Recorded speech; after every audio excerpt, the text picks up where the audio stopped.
بسم اللہ الرحمن الرحیم.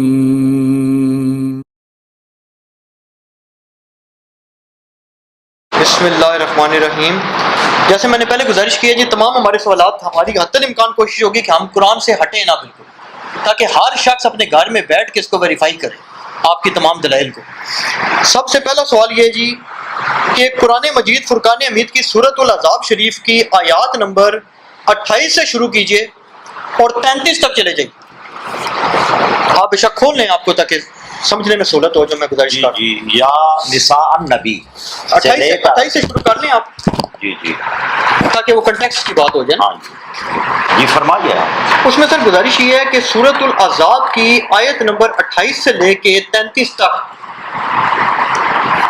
صرف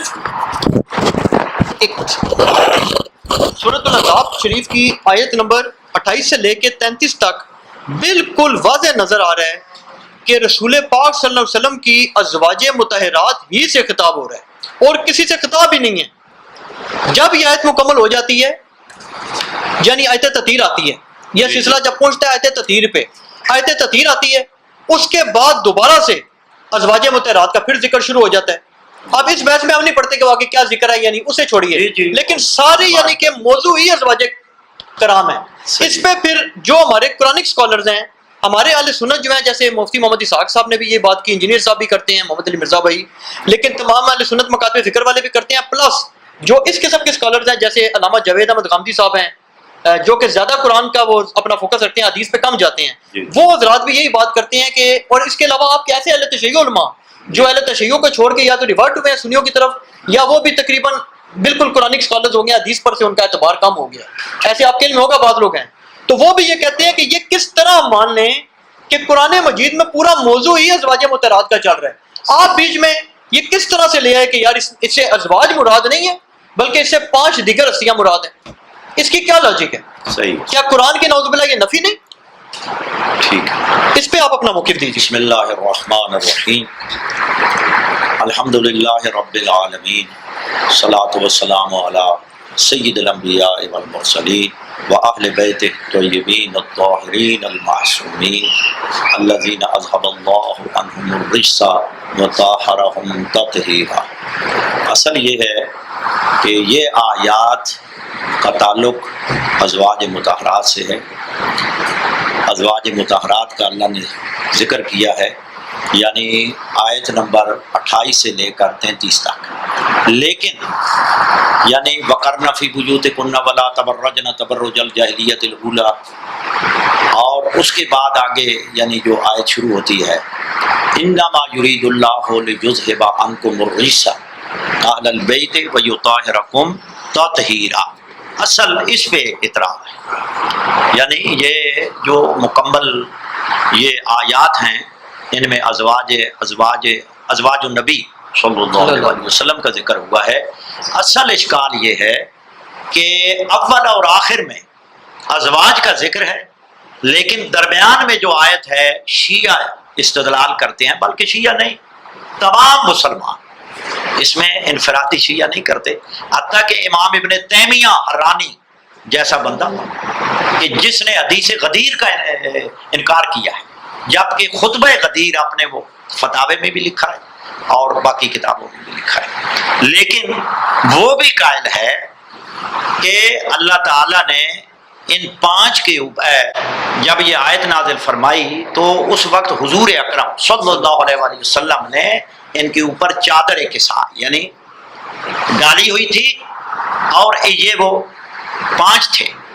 اور باقی احادیث میں بھی ہے، صحیح و سند احادیث موجود ہے کہ ان 5 تن پاک یعنی بشمول پیغمبر اسلام جب یہ ان کے اوپر آپ نے چادر تطہیر ڈالی تو فرمایا اللہم ہؤلاء اہل بیتی وحامتی وخاصتی.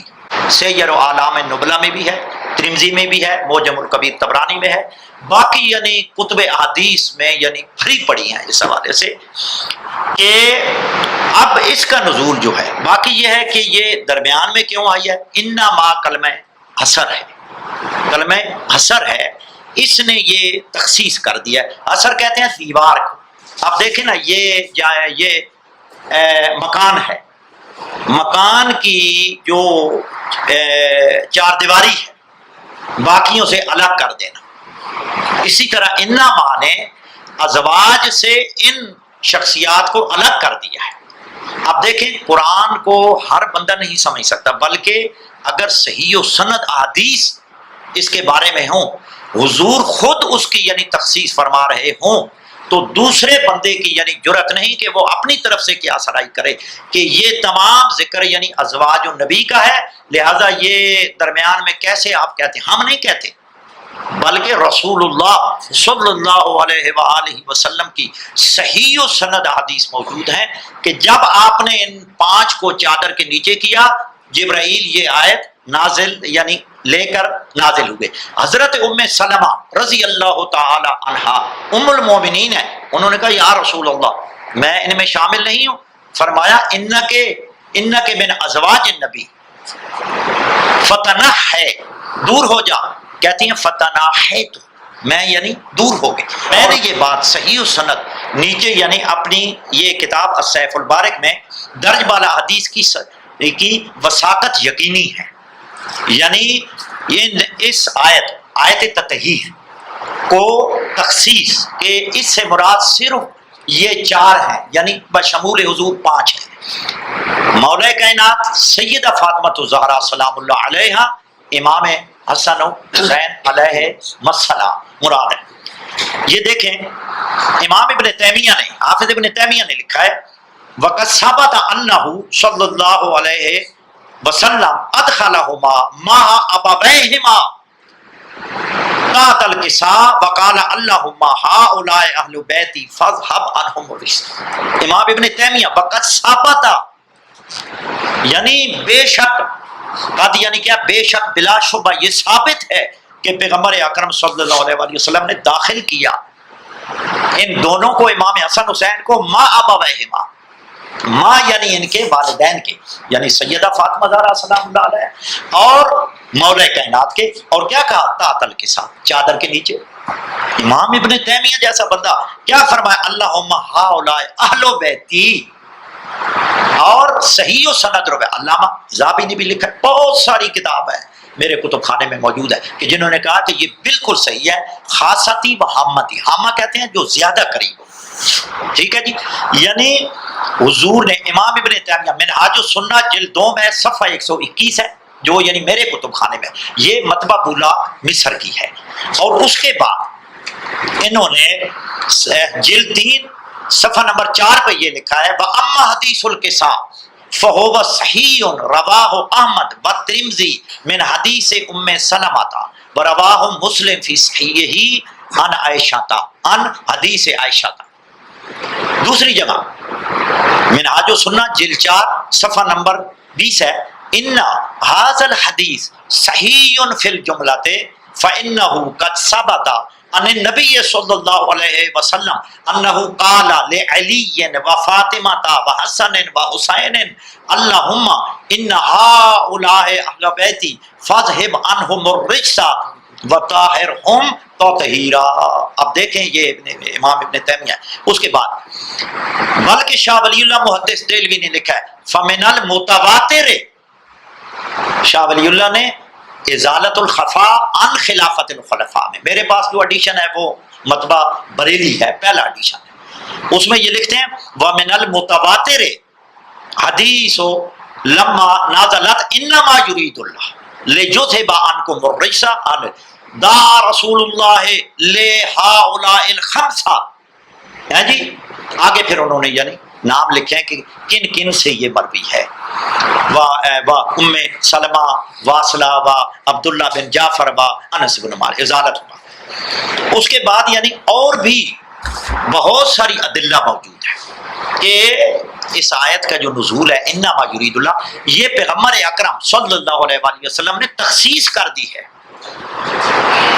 وَمَا مِنْ آمِنِ إِلَّا وَقَدْ خُصَّ، یعنی ہم اپنی طرف سے یہ نظریہ بنائیں، وہ نظریہ وہی بنا سکتا ہے جو قرآن و سنت کا منکر ہے۔ سنت کیا ہے بھائی؟ سنت یعنی حضور کا طریقہ اور اہل بیت ان کی جو فرما گئے. یعنی یہ حدیث اول اور آیت تطہیر کے ماں بعد جو ہے یہ یعنی ازواج کا ذکر ہے. اس میں یعنی تخصیص حضور نے کی ہے.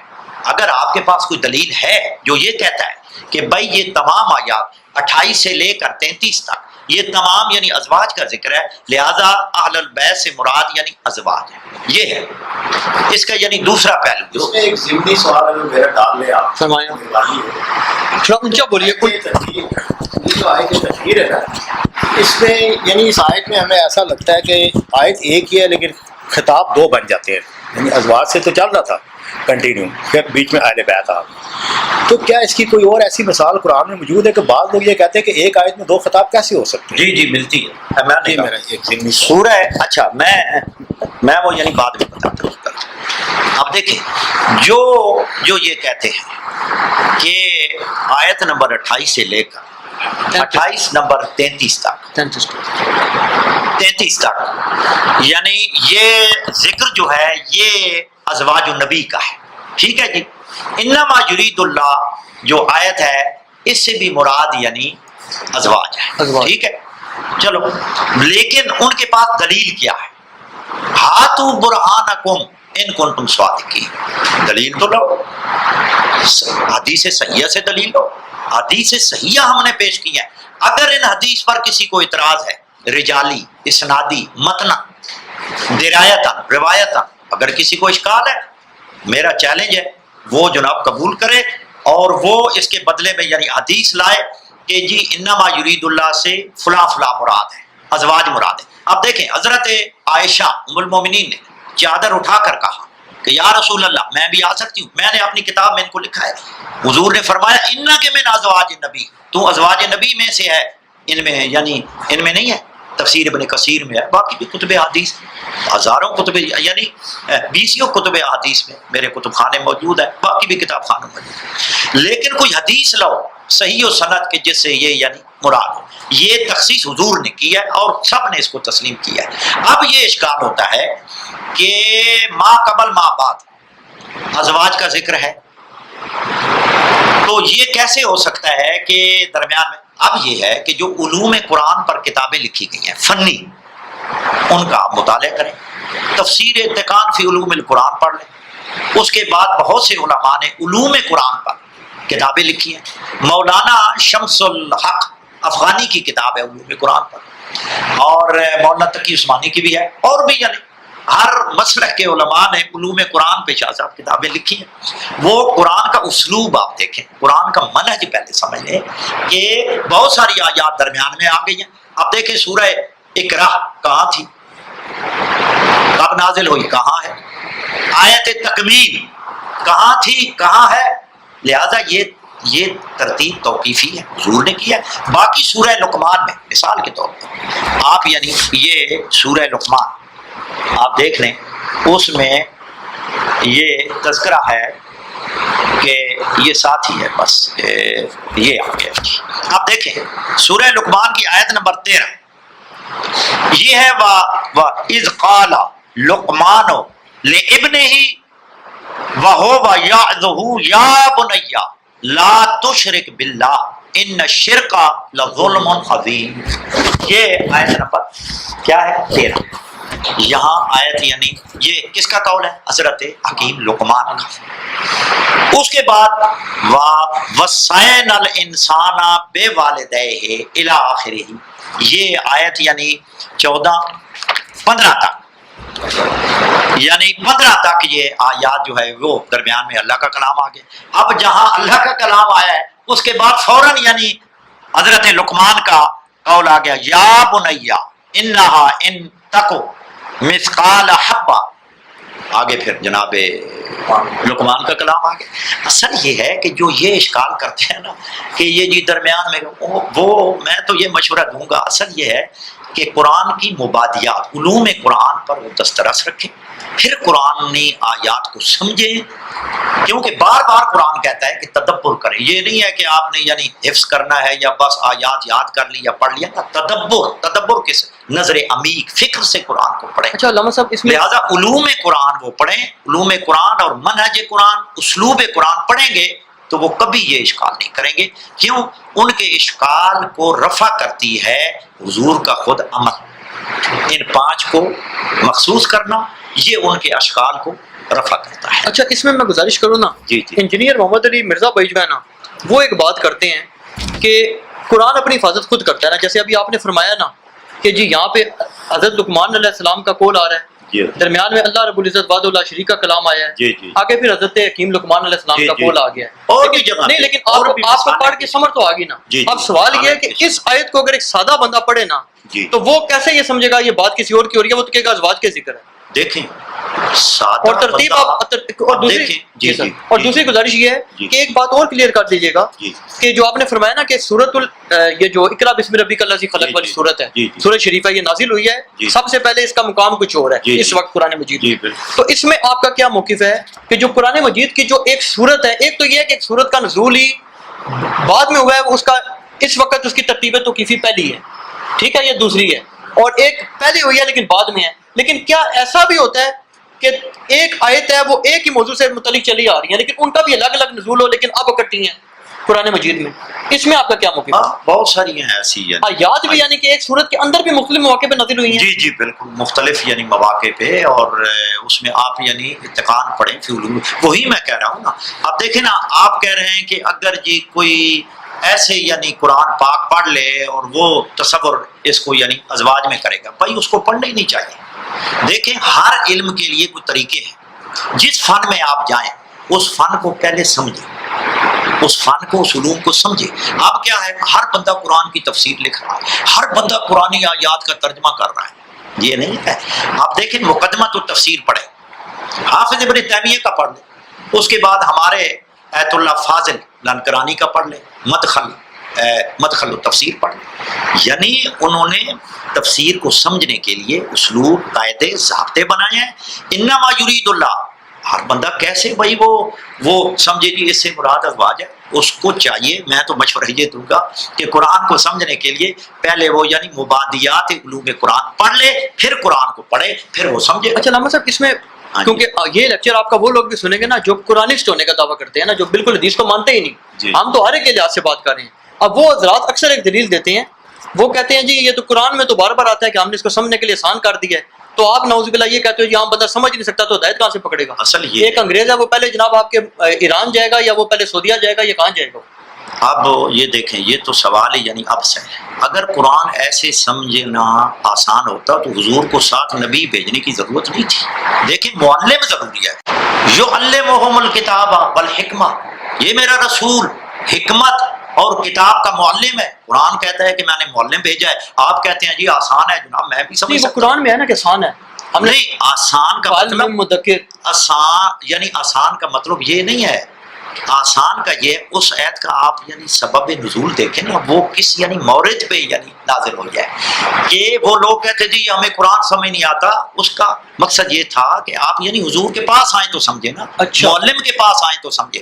اب دیکھیں کوئی کتاب آپ کو معلم کے بغیر سمجھ نہیں آئے گی. دنیا کی کتاب، تو جب دنیا کی کتاب بغیر معلم، بغیر استاد کے بندہ نہیں سمجھ سکتا، تو جو آسمانی کتاب ہے، آفاقی کتاب ہے، جس نے تمام آسمانی کتابوں کو یعنی منسوخ کر دیا ہے، آفاقی کتاب جو ہمارا یعنی منشور ہے، جو مسلمانوں کا آئین ہے، اس کو ہر بندہ سمجھ لیتا ہے. جبکہ ایک جناب پرائمری پاس لڑکا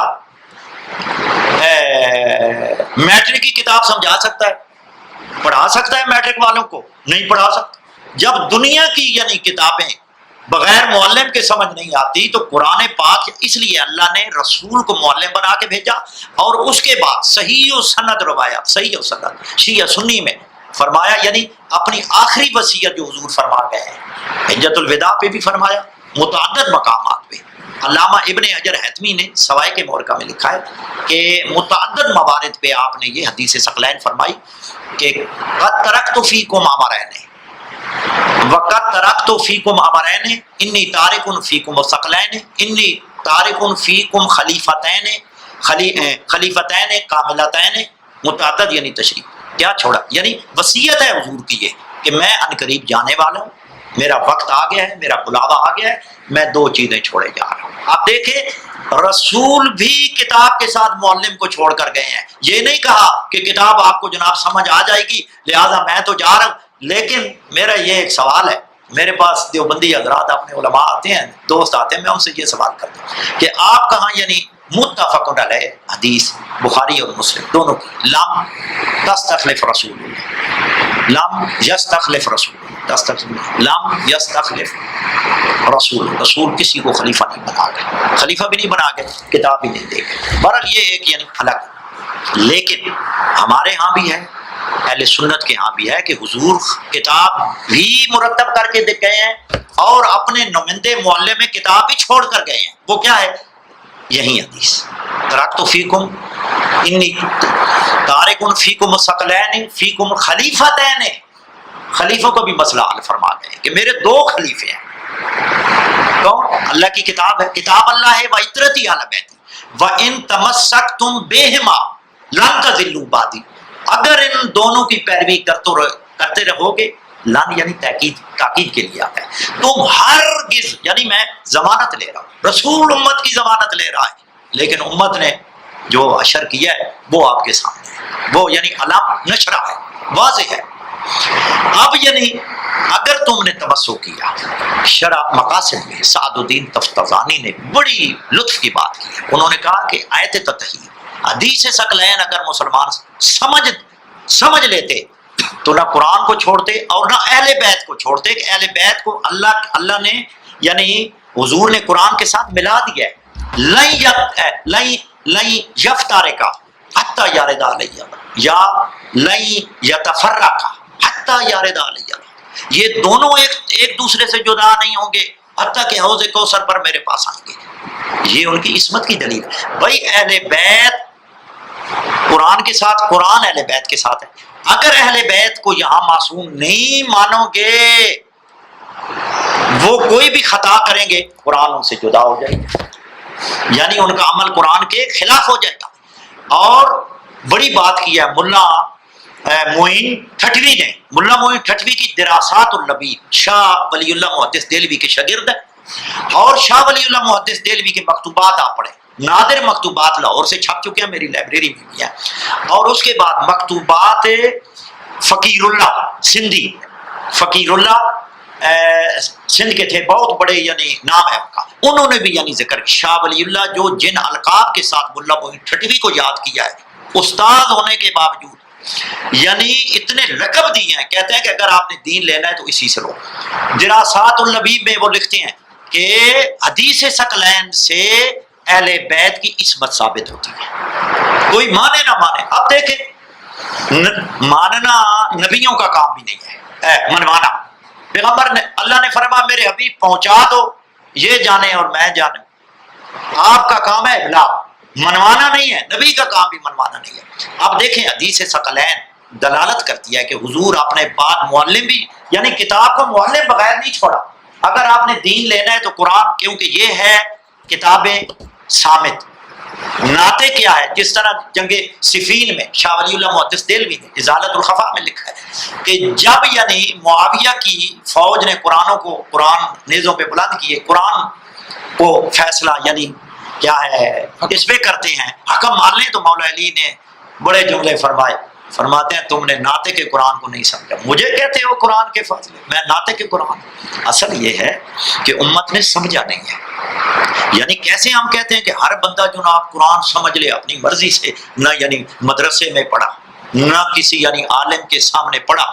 دیکھیں عربی سمجھنے کے لیے، فارسی سمجھنے، کتابیں اسلامی عربی اور فارسی میں ہیں، کم از کم اس فن میں کسی ماہر کے پاس پڑھنا چاہیے، جس طرح پرانے ہمارے علماء سب مسلمانوں کے یعنی پڑھتے رہے، پھر انہوں نے قرآن کو سمجھا ہے، پھر سب نے تفسیر نہیں لکھی بلکہ خاص لوگوں نے وہ بھی یعنی جو قرآن کے یعنی جو مقدمت و تفسیر ہیں ان پر یعنی وہ مہارت رکھتے ہیں، تو قرآن کو انہوں نے یہ کیا، ورنہ ہر بندہ بیٹھ جائے۔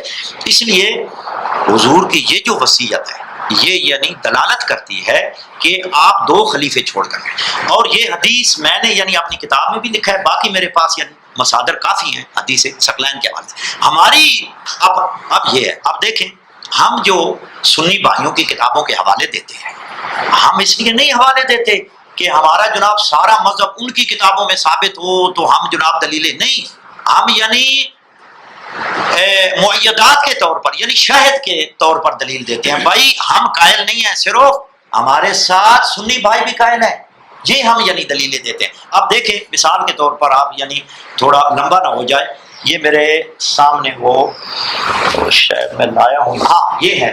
اب دیکھیں یہ کتاب ہے جی اکمال الدین،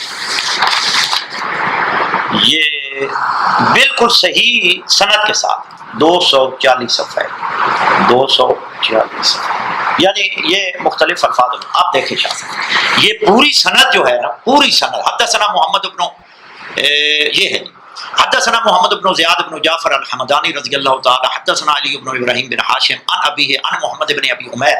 محمد بن ابی عمیر ہمارے یعنی اجماعت الصحابہ، اصحاب اجماع میں سے.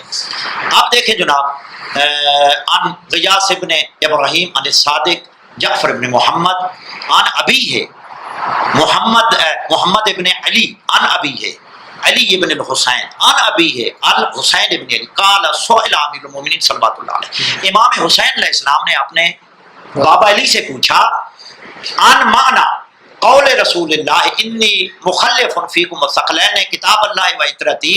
اے بابا من الاطرۃ یعنی اہل بیت تو ہر بندہ کہتا ہے اہل بیت، یہ ایک یعنی الگ پہلو ہے کہ ازواج اہل بیت میں شامل ہے، یعنی وہ ایک الگ پہلو ہے، بڑا یعنی دلچسپ پہلو ہے.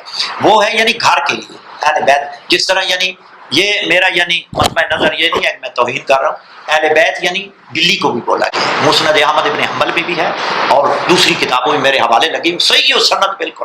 بلی کو کیوں اہل بیت کہتے ہیں؟ کہ وہ گھر میں رہنے والی ہے. لہذا حضور کا چادر کے نیچے کر دینا بتانا تھا کہ یہ اہل بیت ان جیسے نہیں ہے، وہ ہے یعنی گھر کی، یہ ہے خاص جو میرے وارث ہیں، جو میرے بعد یعنی امت کے یعنی رہنما ہے، ہادی ہیں، کسی اور کو ہادی نہ بنانا. اب دیکھیں جناب کون ہے وہ، ہاں جی معنی قول رسول اللہ کہ حضور نے جو فرمایا کتاب اللہ و اطرت من الاطرۃ، اطرا سے کون مراد ہے؟ قال انا والحسن والحسین والائمۃ التسعۃ من ولد الحسین، یعنی میں ہوں، میرا بیٹا حسن ہے، میرا بیٹا حسین ہے، اور حسین کی اولاد سے 9 ان کے فرزند ہیں. من ولد تاسعہم مادیہم قائمہم. اور اس کے بعد لا یفارقون کتاب اللہ، یہ ایسے ہیں کتاب سے جدا نہیں ہوں گے. ولا یفارقہم، نہ یعنی کتاب ان سے جدا ہوگی. حتی یاردوا علی رسول اللہ حوضہ، یہاں تک کہ سنی کتابوں میں بھی یہی ہے. شیعہ کتاب سنیوں نے چھپایا ہے، نام نہیں لیا کہ وہ کون ہے. بعضوں نے لیا ہے، میرے پاس وہ حوالے پڑے ہیں، صوفیاء نے لیا ہے کہ اس سے مراد کون ہے، لیکن باقیوں نے چھاپا. کیوں؟ دیکھیں بنو امیہ کی حکومت آئی، عباسی حکومت آئی، اور علامہ ذہبی نے سیر و اعلام النبلاء میں لکھا ہے کہ صحابہ کرام کے ایسی چیزیں نہ لو جن میں کوئی تنقید ہو، چھپاؤ.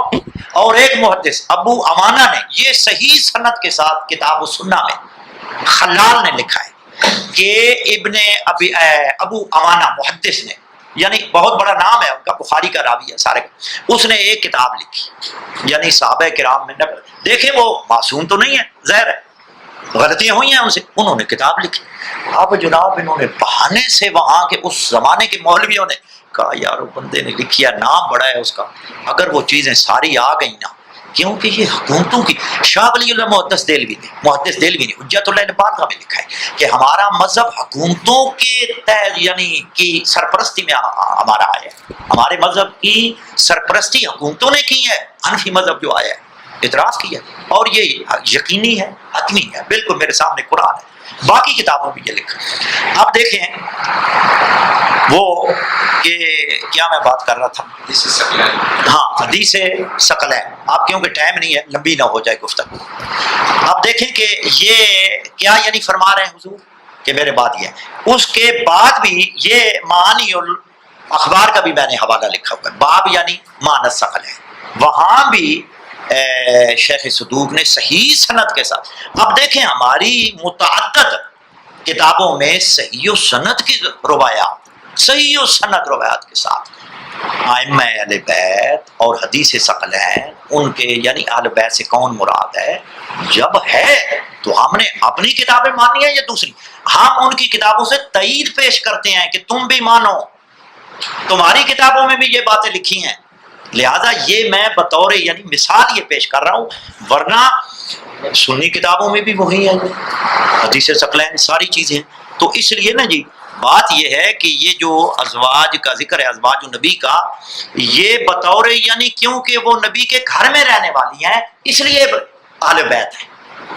آپ دیکھیں بخاری میں ہے، مسلم میں بھی، جہاں حدیث کرتاس کا ذکر کیا فاختلف اہل البیت، اہل بیت نے اختلاف کیا، حالانکہ ایتونی بدوات اکتب لکم کتابا لن تضلوا بعدہ ابدا، میں ایسی چیز لکھ دوں جس کے بعد تم گمراہ نہ ہو۔ اور وہ کیا لکھنا چاہتے تھے؟ وہی جو آپ نے حجت الوداع پہ پہلے فرما گئے تھے، وہ صرف یعنی قولی فرمائی ہیں، اب وہ یعنی کتبی لکھنا چاہتے تھے کہ یہ نہ ہو کہ میرے بعد، اور ہوا بھی ہے بالکل۔ لیکن وہاں بھی شور اٹھا، جب یعنی ائمہ کا نام آیا تو شور اٹھا، مسند احمد ابن حنبل میں ہے، باقی صحیح سند حدیث ہے، جب ائمہ کا نام آیا تو شور اٹھا۔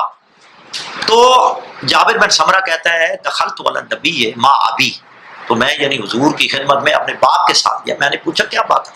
بس جی وہ شور اٹھا تو اس سے کیا حضور نے فرمایا تھا؟ اصل حضور نے فرمایا تھا بنو ہاشم، لیکن نہیں، وہاں قولن یہاں یعنی لکھنا چاہتے تھے۔ اور جو آڑے آیا وہ تو مشخص چہرے ہیں بالکل، جتنا ان کے اوپر نقاب ڈالیں بالکل جناب اس کا کوئی فائدہ نہیں ہے، علم یعنی بالکل عیاں ہے وہ چیز کہ کیا انہوں نے روکا تھا۔ وہاں بھی یعنی حضور نے یہی فرمایا تھا کہ میں تمہیں یعنی لکھ کے دے دوں وہ چیز۔ وہاں کیا تھا؟ فاختلف اہل البیت، اہل بیت نے اختلاف کیا۔ علامہ احمد قسطلانی ارشاد و ساری میں، مولانا احمد علی سہارنپوری حاشیہ بخاری میں، بین السطور باقی کتابوں میں لکھتے ہیں کہ اہل البیت سے یہ مراد ہے جو اس گھر میں موجود تھے صحابہ، اہل بیت میں سے کوئی بندہ وہاں موجود نہیں تھا، سب نے لکھا اہل بیت، حضور کے جو اہل بیت ہیں، کیوں ہدایت یعنی ان کو دینی تھی نا، کن کے ذریعے سے؟ اہل بیت کی پیروی سے۔ اہل بیت وہاں کوئی بندہ موجود نہیں تھا، بخاری میرے پاس پڑھی ہے، بین السطور بھی لکھا ہے، اور ارشاد و ساری میں انہوں نے لکھا ہے کہ اہل بیت یہاں مراد کیا ہے؟ جو اس گھر میں صحابہ بیٹھے ہوئے تھے، لہذا ان کو بھی کہا گیا اہل البیت، بلی کو بھی اہل البیت کہا گیا۔ تو لہذا یہ خاص اہل بیت ہیں جو ہم شیعہ کہتے ہیں سمجھو، جو آج تک اکثریت نہیں سمجھ سکی، اور قرآن میں بھی اکثریت کی مذمت ہے، اس لیے قلیل ما ہم ما آمن معہ، حضرت نوح علیہ السلام نے 950 سال تبلیغ کی، ما آمن معہ کتنے؟ قلیلوں میں نے عبادی شکور، کم بندے ہیں، وہ تو ہم کم ہی رہیں گے، لیکن خدا را سمجھ جائے، بس ہم یہ کہتے ہیں۔ نہیں، یہ جو بھی آپ نے بات فرمائی ہے کہ وہاں پہ یہ جو اہل بیت نہیں تھے، جی جی، تو یہ تو بڑی ایک اکثر دلیل دی جاتی ہے جب آپ کے اہل تشیع حضرات کے ساتھ جب ہم نے آن لائن مناظرے وغیرہ پڑھے ہیں، جی جی، تو اس میں جو انٹرنیٹ وغیرہ پہ انٹرنیشنل جو ویب سائٹ ہے وہی کہتی ہیں نا، جی، وہ کہتے ہیں یہ حضرت مولا علی علیہ السلام نے کیوں نہیں دے دیا کاغذ وہ نہیں وہاں یعنی وہاں تو کبھی دیکھیں شیعوں سے ہم نے یہ دلیل نہیں سنی، دیکھیں وہ تھے ہی نہیں، نہیں یا ان کے علم میں نہیں ہے چیز، نہیں تھے نا، کسی یعنی سنی کتب حدیث میں بھی نہیں ہے کہ وہاں اہل بیت موجود تھے۔ کیوں؟ آپ نے یعنی بتانے، اب دیکھیں بول نہیں اٹھے صحابہ کرام حسبنا کتاب، اب کتاب کے بعد کس کا نام آنا تھا؟ پہلے ہی بول گئے، حالانکہ حضور نے نام ہی نہیں لیا، کہا میں لکھ کر دے دوں، نام ہی نہیں لیا کہ میں کون سی لکھ کر دے رہا ہوں، فوراً بولے جناب کہ اللہ کی کتاب ہے۔ اب دیکھیں یہ مولانا ملا محمد برخوردار ملتانی نے بڑی بات کی ہے، شرح نبراس، النبراس شرح و شرح العقائد، اہل سنت کی بنیادی اور اساسی اور اجتہادی کتاب ہے درس نظامی کی عقائد کی۔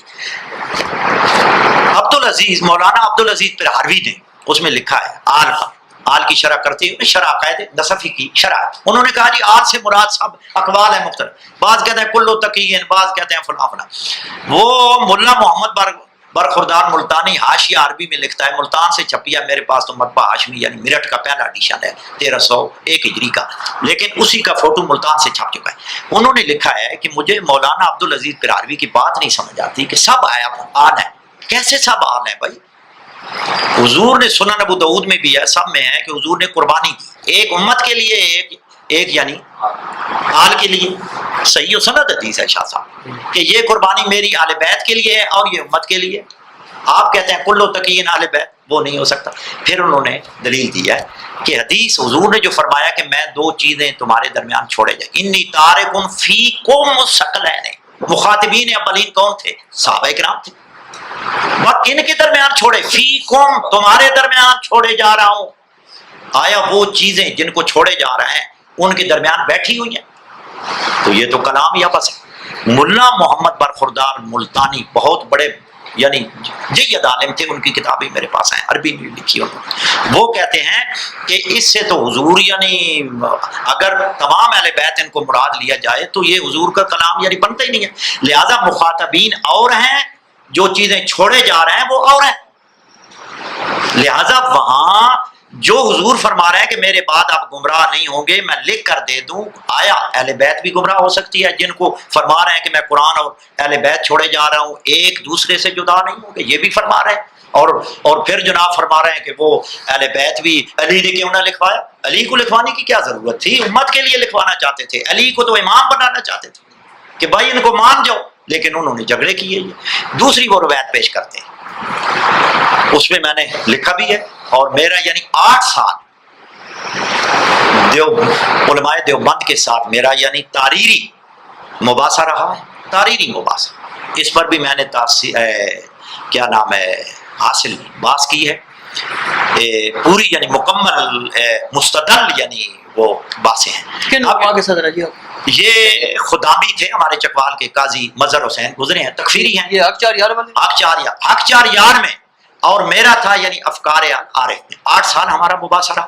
میں نے پھر مکمل وہ عقائد ثمانیہ پہ ہماری بحث تھی، تعریف قرآن وغیرہ وغیرہ، اس پر میں نے یعنی مکمل یعنی بحث کی. اس کے بعد انہوں نے وہی جناب مناظرے نقل کرنے شروع کر دیے. فلاں دور میں مناظرہ ہوا، یہ ہوا. میں نے کہا یہ تو کیا نام ہے یعنی موضوع سے ہی ہٹ گئے ہیں. میں نے پھر مولانا محمد نافع کی کتاب حدیث ثقلین اس کو میں نے لے لیا. کیوں؟ مولانا قاضی مظہر نے غالباً بشارت الدارین میں، بشارت الدارین اس کا بھی جواب میں لکھ رہا ہوں، مدلل جواب لکھ رہا ہوں. بشارت الدارین میں لکھا ہے کہ جی مولانا محمد نافع صاحب بڑے محقق تھے، انہوں نے جو بھی بات کیا عادلانہ کیا. میں نے کہا میں آپ کو بتاتا ہوں عادلانہ کیا. وہ حدیث ثقلین کا میں نے یعنی بالاستیاب جواب لکھنا شروع کر دیا، اور وہ اس کے اوراق پر محفوظ ہے. انشاءاللہ کتاب آ رہی ہے وہ پوری کتاب. تو وہاں یعنی اس کا میں نے توڑ لکھا ہے. اب جو یہ بات ہے اس میں ایک یہ ہے کہ مولا علی بھی موجود تھے جی وہاں، اور انہوں نے کہا کہ یہ لکھو جی. وہ بھی شیعہ روایت نہیں ہے، سنی روایت پیش کرتے ہیں. الحجت للخصم من مسلمات ہی. جب یعنی مد مقابل سے آپ باس کریں، استدلالی قوت اپنی یعنی پیش کریں، تو مخاطب کے مد مقابل کے مسلمات سے پیش کریں. لیکن انہوں نے جناب اپنی کتابوں سے پیش کر دی. مسند احمد بن حنبل میں فلاں میں ہے جی، حضرت علی بھی موجود تھے، انہوں نے وہ چیزیں لکھوا دی. وہ روایت اصلاً مجہول ہے. اس میں نے 1-2 راوی ہیں بالکل مجہول، سند ہی ٹھیک نہیں ہے. پھر یہ ہے کہ متفق علیہ حدیث کے مقابل ہے. متفق علیہ کیا ہوتی ہیں ہمارے بھائیوں کے نزدیک؟ جو بخاری ہو، مسلم میں ہو، راوی بھی مرکزی ایک ہو، متن بھی تقریباً ملتا ہے، اس کو متفق علیہ کہتے ہیں. ان کا اصول ہے نصب و رایا میں. حافظ ذیلی نے بھی لکھا کہ اگر بخاری اور مسلم کے مقابلے میں کوئی روایت آ جائے، حدیث آ جائے، اس کو یعنی رد کر دیا جائے گا. اور روایت تو کوئی لاؤ، کوئی حدیث تو لاؤ کہ مولا علی موجود تھے وہاں، اہل بیت کا کوئی فرد موجود تھا، لاؤ نا دلیل لاؤ.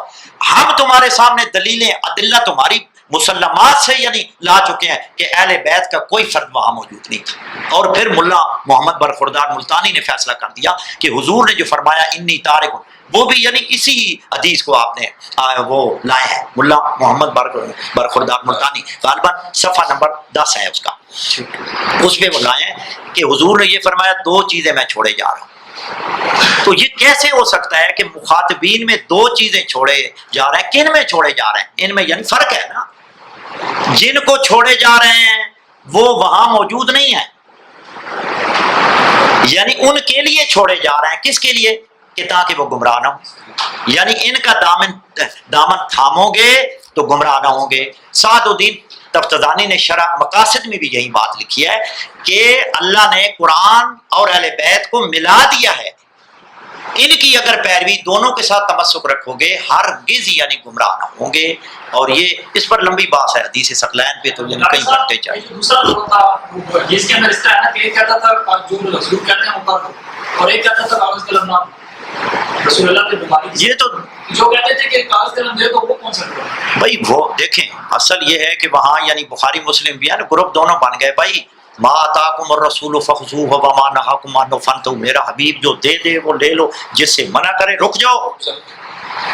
فلا وربک لا یؤمنون حتی یحکموک فیما شجر بینہم، میرے نبی تمہارے رب کی قسم اگر میرے حبیب کو حکم تسلیم نہیں کرو گے تم میں سے کوئی بھی مومن نہیں ہوگا. ایسا تسلیم کرو جیسا تسلیم کرنے کا حق ہے. اب ہم ان سے پوچھتے ہیں کہ جو کہہ رہے تھے نہ دو کتاب کافی ہے، آیا وہ حکم عدولی کر رہے تھے، رسول کو حکم مان رہے تھے یا انکار کر رہے تھے؟ وہ کون ہے؟ وہ کہتے ہیں فیصلہ یعنی آپ وہ کہتے تھے بیماری کی شدت تھی تو ان کا نہیں غالب علیہ الوجہ، یعنی بیماری کی شدت سے کیا مراد ہے کہ حضور جو کہہ رہے ہیں یہ بیماری کہہ رہی ہے، حضور نہیں کہہ رہے. جبکہ قرآن کہتا ہے کہ میرا نبی مجنون نہیں ہے. آپ دیکھیں حضور کے دماغ پر اٹیک کر رہے ہیں نا، یعنی اس سے ثابت ہوا کہ جس طرح ایک یعنی تب میں بندہ ہوتا ہے اور وہ بات کرتا ہے ایسے، اس کو کیا کہتے ہیں؟ ہزیان. اسی لیے طبیان میں امام اکبری نے لکھا ہے کہ انت کو بعد حجر، ایک شعر لکھا ہے نا متنبی میں، متنبی کی شرح میں لکھتا ہے کہ حجر کا معنی ہے کہتے ہیں الکلام القبیح، فوش کلام کو کہتے ہیں، ہزیان کو کہتے ہیں. جیسا کہ حضرت جیسا کہ تب زدہ بندہ یعنی بولتا ہے اس کو نہیں پتا ہوتا کہ میں کیسے کہہ رہا ہوں. یہ ہے اس سے تو الٹا نبی کی توہین ہے. کہتے ہیں اسی سے ہے. فقال عمر بن الخطاب رضی اللہ تعالی عنہ ان الرجل لیہجر علی عادت العرب. اس میں بھی ہے نسیم الریاض شرح شفا شریف، علامہ خفاجی نے بھی لکھا ہے کہ اول اختلاف عند رسول اللہ اتونی بدوات والقلم اکتب لکم کتابا لن تضلوا بعدہ کما ورد فی الاحادیث الصحیحہ. فقال عمر بن الخطاب ان الرجل، یعنی ان نبی نے کہا، ان الرسول نے کہا، ان الرجل لا یہجر. یہجر کا کیا معنی ہے؟ بخاری میں کیا ہے؟ غالب علیہ الوجہ، یعنی بیماری کا غلبہ ہے. اسی کا معنی ہے حجر. یعنی حضور نہیں بول رہے، بیماری بول رہی ہے. یہ گویا کہ حضور کے دماغ پر اٹیک، یہ تو توہین ہے. حتیٰ کہ اس میں نسیم الریاض میں اور علامہ شفا میں قاضی ایاد نے لکھا ہے اگر کوئی یہ کہتا ہے حضور سے کہ فلاں علم کے اعتبار سے تھوڑا بلند ہے یا تھوڑی بھی توہین کرتا ہے فَهُوَ كَافِرٌ وَمَنْ شَكَّ فِي كُفْرِهِ وَعَذَابِهِ كُفْرٌ، جو ان کے یعنی شک کرتا ہے اس کے کفر اور عذاب وہ بھی کافر ہو جاتا ہے. تو جو کہہ رہا ہے کہ دماغ نہیں صحیح، بیماری کا غلبہ ہے، گویا کہ بیماری بول رہی ہے. حضور یہ نہیں کہہ رہے ہیں میں لکھ کر دے دوں آپ گمراہ نہ ہو. آیا یہ بات غلط ہے یا نہیں؟ بھائی بیمار یعنی تف والا بولتا ہے تو غلط بولتا ہے نا، پتہ چل جاتا ہے کہ یار یہ وہ بات کر رہا ہے جس کا معنی مفہوم ہی نہیں ہے. حضور تو بات کر رہے ہیں لکھ کے دے دوں میں امت کے لیے. آیا یہ بات غلط ہے؟ یہ یعنی بیماری کہہ رہی ہے. یہ بہانے ہیں، اس کا کوئی جواب نہیں ان کے پاس اور قیامت تک کوئی جواب نہیں. تعویلیں کرتے ہیں، بچاتے ہیں. کبھی جناب وہ دلیل یہ ہوگا وہ ہوگا، اس سے مراد حجر سے یہ مراد ہے. اور خدا را کل قبر میں جانا ہے، اہل بیت کا دفاع کرو جن کی وجہ سے وہ یعنی مسلمان ہوئے، جن کو یعنی مقام ملا ہے. جس طرح حضرت عمر کا واقعہ صحیح و سند سیر و اعلام نبلہ میں بھی ہے 3 جلد میں کہ امام حسین علیہ السلام اور دونوں سے واقعہ ہوا ہے. حضرت ابو بکر سے بھی ہوا. امام حسن نے ان سے کہا کہ انزل ممبر ابی فاذهب الى ممبر ابی کا، اپنے باپ کے ممبر پہ جاؤ، میرے باپ کے ممبر سے. انہوں نے کیا کہا؟ انہوں نے اٹھا لیا. امام حسن چھوٹے تھے. من علمک یا بنیا، بیٹے یہ کس نے آپ کو بتایا ہے ایسا؟ انہوں نے سمجھا کہ شاید یہ بچہ ہے. یعنی اہل بیت کو سمجھا ہی نہیں لوگوں نے کہ اہل بیت کا بچہ بھی ہے، تو اس کو عام بچوں جیسا نہ سمجھو. جیسا کہ ابن حجر مکی نے ایک بڑا واقعہ وہ لکھا ہے نا امام حسن عصری کا، کھیل رہے تھے تو باقی بچے بھاگ گئے، وہ نہیں بھاگے. باپ کیوں نہیں بھاگے؟ تو انہوں نے کہا کہ میں یعنی کھلونا دے دوں گا تو اس لیے رو رہا ہے. کہتے ہیں اے ناقص العقل ما خلقنا للعب، ہم یعنی کھیلنے کے لیے نہیں پیدا ہوئے. تو اس نے کہا لماذا خلقنا، ہمیں اللہ نے کیوں خلق کیا؟ خلقنا للعبادت والعلم. بچہ ہے، بچوں میں فرق ہے لیکن سمجھا نہیں ان کو. کہتے ہیں کس نے تعلیم؟ کہا مجھے کسی نے تعلیم نہیں دی. پھر کہتے ہیں کہ آج ہم جس منزل پہ ہیں نا یہ سب آپ کا ہے, ہم آپ کی وجہ سے, اور ظالموں جن کی وجہ سے وہ بنے ان کو آپ نے چھوڑ دیا, اور جناب ان کو یعنی پکڑ لو, یہ تو محتاج ہیں ان کے, وہ اگر تھوڑی دیر کے لیے ان کو چھوڑ دیں تو ان کی حیثیت کیا. اصل یہ ہے بہت گمراہی ہوئی ہے امت میں. وہ یہ سوال کر رہے ہیں کہ اہل سنت اس کا یہ جواب دیتے ہیں کہ حضرت مولا علی علیہ السلام نے صلح حدیبیہ کے موقع پہ رسول اکرم صلی اللہ علیہ وسلم کے واضح آرڈر کے باوجود یہ فرمایا کہ میری محبت اس بات کا تقاضا کرتی ہے کہ میں آپ کا آرڈر بھی اب اس وقت قبول نہیں کر رہا ہوں, میرا دل نہیں مانتا میں اس کو کاٹوں, اور پھر انہوں نے نہیں کاٹا. تو وہ کہتے ہیں کہ یہ بات جو ہے یہ پھر جو آپ فرما رہے ہیں یہ تو پھر اگر کوئی نسبی شخص ان پہ نعوذ باللہ فٹ کر دے تو پھر آپ اس کا کیا جواب دے سکتے ہیں؟ ٹھیک, بہت اصل یہ ہے کہ صلح حدیبیہ میں جب شرائط یعنی محمد کا نام آیا تو حضور نے فرمایا علی اس کو یعنی کاٹ دو. سب سنی علماء نے لکھا ہے, سب سنی علماء نے, کہ مولا علی نے سوء ادب یعنی احترام محمد کی وجہ سے نہیں کاٹا. یعنی آیا امتثال امر واجب تھا کہ واجباً یعنی آپ نے کاٹنا ہے ورنہ یعنی گمراہ ہو جاؤ گے, یا اگر میرا نام نہ کاٹا تو آپ یعنی میرے دین پر نہیں رہو گے, یا میری یعنی میرے کیا ہے مخالف ہو جاؤ گے. کوئی بات نہیں, یہ امتثال امر نہیں یعنی واجب نہیں تھا, بلکہ کہا علی اس کو. سب سنی علماء نے دفاع کیا ہے, کہا کہ صرف یعنی سوء ادب یعنی پیغمبر کے ادب احترام کی وجہ سے مولا علی نے نہیں کاٹا. اچھا, اس سے کوئی امت کا نقصان نہیں ہوتا تھا, کوئی بندہ یعنی گمراہ نہیں ہوتا تھا اگر علی نے یعنی نہیں کاٹا. آیا مولا علی گمراہ ہو گئے ہیں یا کوئی اور کسی کی یعنی گمراہی کا سبب بنا ہے؟ نہیں بنا, بلکہ سب نے دفاع کیا مسلمانوں نے کہ حضور کے دفاع کے یعنی سوء ادب کی وجہ سے نہیں. اس سے یعنی کیا ہے معارضہ ہی نہیں ہو سکتا, یعنی دلیل ہی نہیں ہے یہ بن سکتی. مماثلت ہو تو تابع, مماثلت ہی نہیں. ادھر کیا حضور فرما رہے ہیں, مجھے 2 قلم دبا, میں ایسی تحریر لکھ دوں, اکتب لکم کتابا, تحریر لکھ دوں, لن تضلوا بعدہ ابدا, جس کے بعد آپ گمراہ نہ ہو. یہ امتثال امر ہے, واجب ہے. کیوں؟ پوری امت کے گمراہ ہونے کا اندیشہ. وہاں کوئی گمراہی کا نہیں, وہ تو بطور یعنی ویسے حضور نے فرمایا ہے کہ وہ یعنی واجب نہیں تھا امر. یہاں حضور کیونکہ واجب فرما رہے تھے اور امت کے گمراہ ہونے کا یعنی تھا, لہذا پوری گمراہی کا ذمہ جو ہے لے لیا ایک شخص نے. اچھا, اس میں ایک چھوٹی سی گزارش یعنی اس واقعہ کی حدیث کرتاس یا قلم دبات کی اور مولا علی کے نے اس کا کوئی یعنی نہیں. کیوں؟ اس لیے کہ کسی عالم نے کسی محدث نے اس کا یعنی کیا نام ہے معارضہ نہیں کیا, ان کی یعنی مماثلت نہیں بیان کی. اچھا, کیونکہ ہو ہی نہیں سکتی. جی اچھا, وہی میں بات کر رہا ہوں.